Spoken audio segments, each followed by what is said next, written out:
Flock cameras seem to be the talk of the town these days, folks. Up north, down south, Lane County, Marion County, Multnomah County. So many things on the news, social media. Everybody's buzzing about this flock camera stuff. Now, I started talking about this maybe 7 weeks ago. I listed the technical specs on these flock cameras, where they were, what they were doing, the cases that people are actually trying back east. This is where all this started, back east. This company, Flock, started putting these cameras up. A lot of stuff on the East Coast started popping off. And what's going on over here in the West versus back there is a little bit different. So we had the invasion of privacy, folks. Invasion of privacy is what this was all centered around, first of all. Now, people seem to think that immigration is using these cameras. And you know what? They could be, they might be, and they have the tools, knowledge, and power to do it, but I almost guarantee you they're not. There is something else I want to talk to you about, and it is completely different. It has nothing to do with flock cameras. It has to do with local PDs and sheriff's departments around here in Oregon actually helping immigration. And this started years ago, way before these flock cameras were even invented. Almost the better part of 20 years ago. We'll get into that here in a minute. But it is a conversation I can't believe that somebody hasn't brought to the table yet. Nobody has even brought it up, which is mind-boggling. It happens every day, and it's such the simplest thing. Local law enforcement agencies, local PDs, are helping immigration in the state of Oregon as we speak, and we don't even know it. I'll tell you all about it here in a minute. Let's go back to flock cameras. So, I started talking about these here in the early part of October. It has turned into a wildfire conversation topic here in the state of Oregon and Washington. All these cities that have them and put them in place are starting to withdraw them and take them down, turn them off, etc., etc. But the basis of them being shut down and actually turned off are completely different than what I thought was going to be the leading cause. Invasion of privacy is what's going on, folks. People started noticing how these cameras were pointed. As I talked about in my other videos, we've got residential cameras, we've got full commercial, we've got the way that they're facing. Now, some of these cameras are put up across the street. They look across the street and they look right into your front window. That could be invasion of privacy. I completely understand that. But that's not what's going on over here in Oregon. A lot of people up north, let's say like in the Woodburn area, and we'll get into that here in a minute, they're afraid that immigration is using these cameras. Well, you know what, folks? They've got better things to do than just sit there and look at a monitor and maybe by a slim chance catch somebody they're looking for walking down the sidewalk. Yeah, they're not doing that. There was also talk about the public should have access to those cameras. Believe me, like the city of Woodburn, when they put those cameras up, they had no intentions whatsoever, 100% intentions negative to letting the public actually access those cameras and look and see what's going on. They weren't turning these cameras into ODOT cameras and chip check like what you do before you go on a trip over Mount Hood to see if the pass is clear. They weren't going to ever let the public use those cameras. Never had a slight bit of intention to letting anybody without a badge or any type of city employee public status accessing those cameras. Anyways, earlier this week, City of Woodburn had a meeting, council meeting, where the community comes in there and meets. Every town and city that's incorporated, a big one, or at least of good size, has these meetings.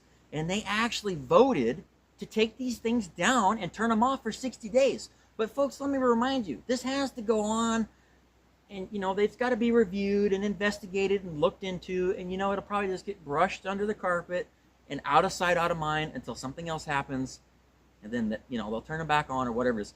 But you have to think about the long term. And what I mean by that is maybe immigration's using them or maybe they're not. But there is the, you know, obviously the big conversation of invading your privacy. And they're always there doing that. Now, folks, these cameras are standalone units. I want you to think about all the signs, different advisory posts, everything that's in a city. When you see a conduit coming out of the ground, whether it's galvanized or it's a square stock steel with holes in it, it's all brightly colored. It's all galvanized aluminum color. These cameras are on black poles. They've got black solar panels. The cameras themselves are black. The wires are black. Everything is black. And there's a reason for that. They didn't want you to notice them in the first place when they put them up. And they didn't make a lot of noise or get on social media or do a lot of stuff regarding, as far as mainstream news channels actually making a statement saying, hey, we're putting all these cameras up here. We've got 20 of them over here in this town. We've got 32 down south in Eugene, yada, yada, yada, whatever the numbers are. They never came out and made a great deal effort to actually tell the public what was going on with these cameras. They just went ahead and did it. Okay, I can understand from their point of view why they did. But they are facing backlash right now. And like I said, it's not the actual topic that I thought would get these things taken down. It's interesting. It's something to watch. Now, you should go ahead and you should look up the actual technical specs of these cameras and find out for yourself without somebody else telling you or exaggerating, and actually know what these cameras do. In my other videos, I talked about triangulation. I talked about some of these cameras come with microphones, etc., etc. Facial recognition, vehicle recognition without reading license plates. That's another video. Watch my other video. But anyways, I want to get into the other topic, and this is a very important topic.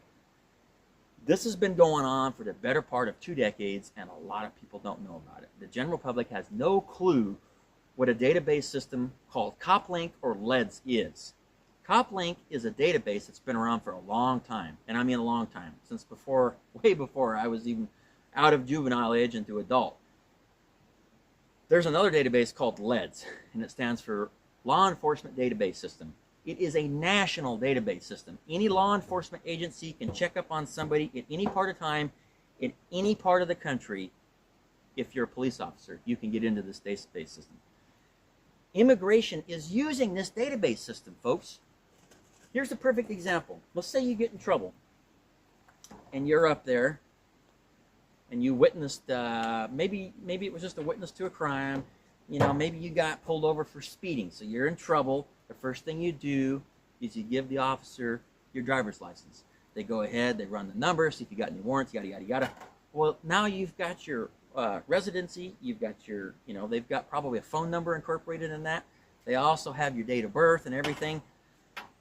So for, let's say, a 10-year period, you live in a town, maybe you haven't caused any trouble, but you've been a witness to a crime, or you've been included in your neighbors, couple rows, couple houses down. Maybe it's something with a backyard dispute with another neighbor, and you're an actual witness or a victim. You still are entered in the system. So anybody in that database can run you and figure out the last place you were, what your last good phone number was, what your last good residency address was, and where you hang out. Maybe members of your family, they're juveniles that actually aren't even, listed under any type of ID or driver's license. It's all in this database. Immigration can get into this database, folks, without warrants, without calling a judge, without calling a local PD and say, hey, we want to access your COPLINK or your LEDS. They don't even need permission. They don't need to ask anybody. They can get in there and look. So you're telling me in the last 20 years, let's say, now, you know what, I hate to use this as an example, but let's say somebody came up from south of the border and they've lived in this country undocumented for 10 or 15 years, but they've been a good person, they pay their bills, they go to work, everything is just fine for that decade and a half. They witnessed a domestic violence in a parking lot, let's say a Safeway parking lot, and this was 5 years ago, before any of this immigration stuff happened. PD shows up and they ask everybody around, what's going on? What happened? What did you see? All your driver's licenses have been collected. All this data is in the system. 5 years after this event has taken place and you haven't heard anything since, immigration is knocking at your door, waiting to round you up and, do whatever they do. And it's all because of what happened years ago. Local PDs catalog this information and it is stored in databases like COPLINK and LEDS. This is all accessible by any law enforcement agency, federal or state, for them to look at. So riddle me this, before these cameras all came along, local police departments, let's say like Woodburn, has laid a foundation almost 20 years ago for immigration to pick up the trail as of right now and find people that they're looking for. just because of what a local PD did years ago. You need to think about that. That is exactly what's going on. They're not just waking up at 3 and 4 in the morning, putting their masks on and doing stakeouts. They already know where these people live, folks. They know their routes. They know the people they hang out with. They've got the last known phone number. They know exactly where they stayed from what year to what year as far as utility bills and all that, because it's all logged every time you get in trouble for a speeding ticket, not using your blinker, whatever it is. It's all in the database. So if you've been in the country, let's say illegally for 20 years, and you haven't done anything wrong, or you haven't got a speeding ticket, you haven't got a parking ticket, you haven't been a witness to a shoplifter or any kind of crime, then you might just have a chance. But if that's not the case, they've already got you on a list and know exactly where you live. All because of local law enforcement laying the foundation for immigration to pick up almost 2 decades later. So here's a perfect example. A lot of these local PDs, they always post a blurb. Oh, we're not taking part. We're not doing anything with immigration. We have nothing to do with ICE. And you know what? If local law enforcement knows that ICE is doing an operation that day in this part of town, they will stay out of that part of town because they don't want to be seen anywhere close to those guys because they don't want to be connected. So let's say something happens. Let's say in the city of Woodburn, because the city of Woodburn is pretty hot right now. It's going around on the news, social media. We've got these alert sites on Facebook saying, well, we've seen this guy over here, and we've seen this Ford Taurus that had immigration in it. It's like wildfire right now. So we're going to use the city of Woodburn as an example. Let's say immigration's out at 5 in the morning. They know their target. They know who they're going to pick up. And this could be a good person, or it could be a bad person with an extensive history from years and years and years ago. And this person does not want to go quietly. Well, so there's a weapon involved. Somebody pulls a gun because they don't feel like leaving their family after they've been here for a decade, and they don't want immigration to take them. So a gun comes out. Shots go off. Somebody gets shot. They're laying out in the front yard. We've got a full residential neighborhood where people can look out their front windows and see this happening in real time. So guess what? They start calling 911. The feds are already there. Now, sometimes the feds will actually tip off local law enforcement and say, hey, we're going to do a big operation over here, and sometimes they don't. Most of the time they don't. So here we have, like I said, we're going to use Woodburn Police Department. Here we have an operation going on where they're trying to round up maybe, a whole family, maybe several families, maybe 10 people at once, like it's already happened. One person acts up, draws a gun, somebody gets shot, they're laying out in the front yard, people are calling 911. Woodburn PD has no idea what they're getting into because they weren't tipped off the day prior. Sometimes they do, like I said, sometimes they do, rarely tip off. They come flying in there. They see the feds there, they see the guy laying in the front yard. All of a sudden, they've got to get out of their car, they've got to assess the situation, see what's going on, start checking IDs, start talking to people. Now all of a sudden they are implicated in an ICE operation.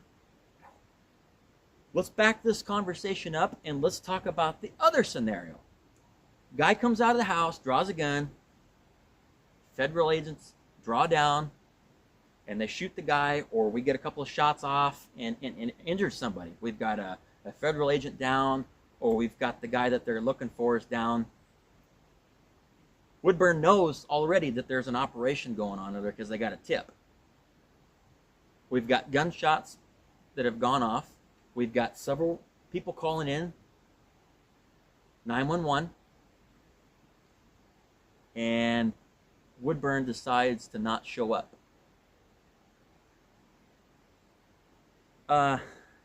This is a bad situation too. You need to think about both sides of the table.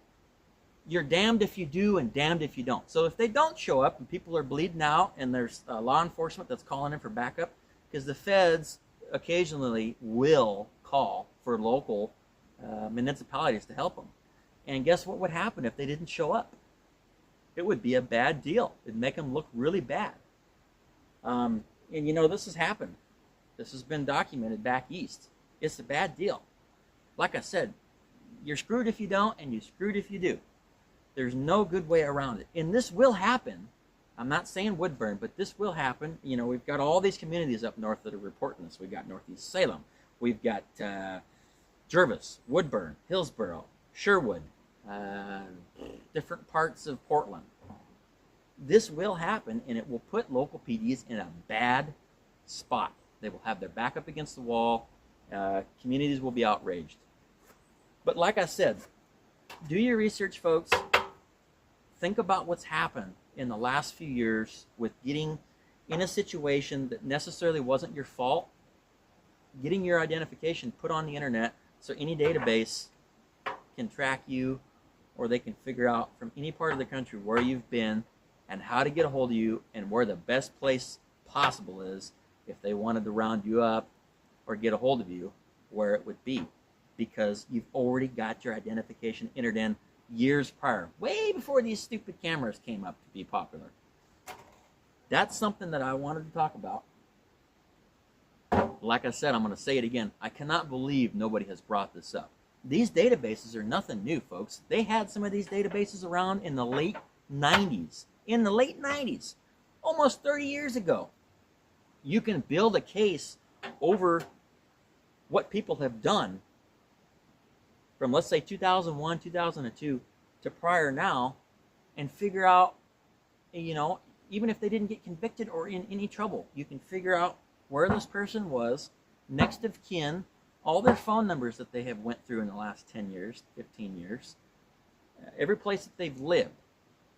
So immigration can go down the line and cherry pick and see exactly what the best place and time is if they were looking for you, all because of what happened by accident years ago. You know what? And I'm sure local law enforcement isn't doing this on purpose. It just happens to be that way.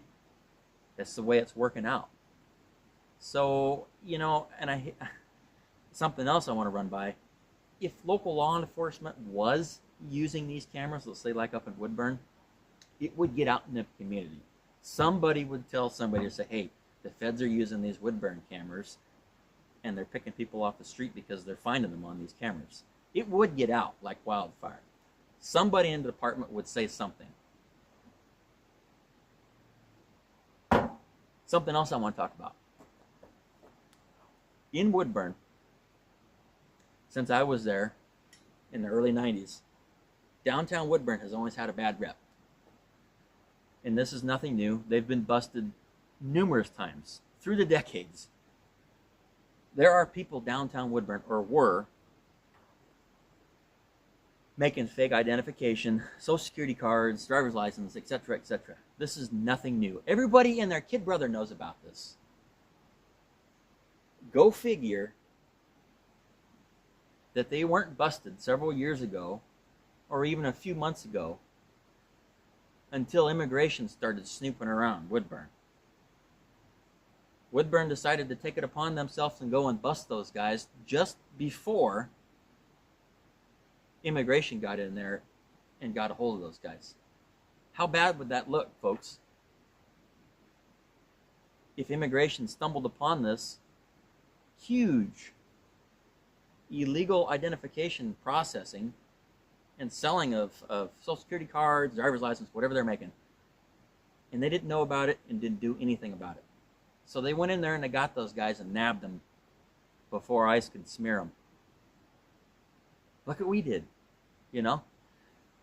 You know, and I hate to throw Woodburn under the bus, folks, because I grew up there, but it is not the same city as it was. Amazon came to town a few years ago, and even just slightly before that, it started heading south quick. It's not the same place as it was when we grew up.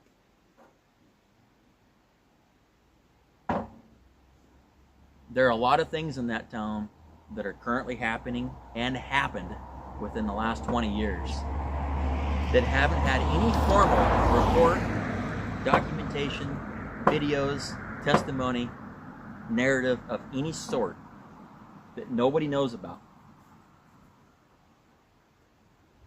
If you thought this video was interesting or you have a comment, go ahead, leave me a message, give me an email. I'll be happy to answer it.